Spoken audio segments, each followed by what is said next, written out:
Greetings from the beautiful prayer garden here at Christ New Hyde Park. As many of us are isolated, I thought maybe a good joke might lift our spirits.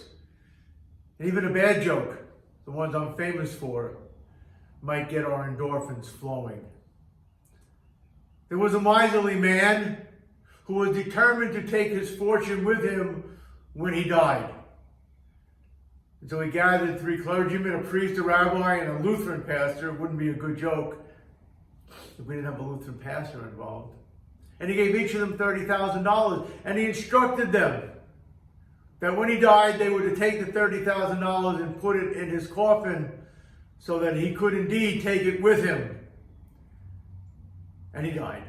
And the 3 clergymen gathered at the coffin, and the priest was the first to speak, and he said, "Forgive me, brothers, but I don't have the money. The church had a leaky roof, and I had no choice but to spend the money to fix the roof, otherwise we couldn't worship." And the rabbi said, "I understand, my brother. And I don't have it either. There were so many homeless and hungry people in our community that I used that money to feed and house them."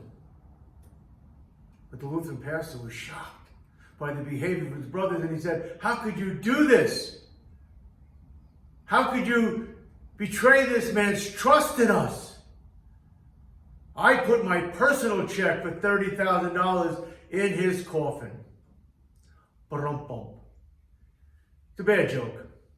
But it leads me to the point that I wanted to speak with you about this morning, and that's finances.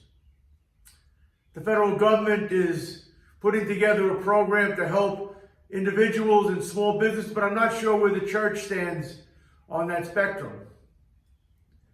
We depend so much on our schools and our worship partners to do our work, not just in our congregation, but in our community. And with our buildings closed, those sources of revenues have dried up. And of course, we also depend on the giving from our members. And what I'd like to propose to you at this time, in this difficult time, in this uncertain time, that every Sunday morning, when it's time to worship, take your offering, put it in an envelope, and then set it aside. Set it aside because you may need that money to live in the upcoming weeks. We don't know how long this will last. And when we return to church, and we will return to church, bring what envelopes you have and put them in the plate. And hopefully that will be able to get us through and to meet the demands of our ministries on the financial side. It's difficult, but I don't think it's beyond our capabilities to keep putting our money aside as we normally would do, whether we come to church in the building or we do virtual church. We are still church together. So in the words of Micah, remember to act justly, to love mercy, and to walk humbly with God. Try it. Try it.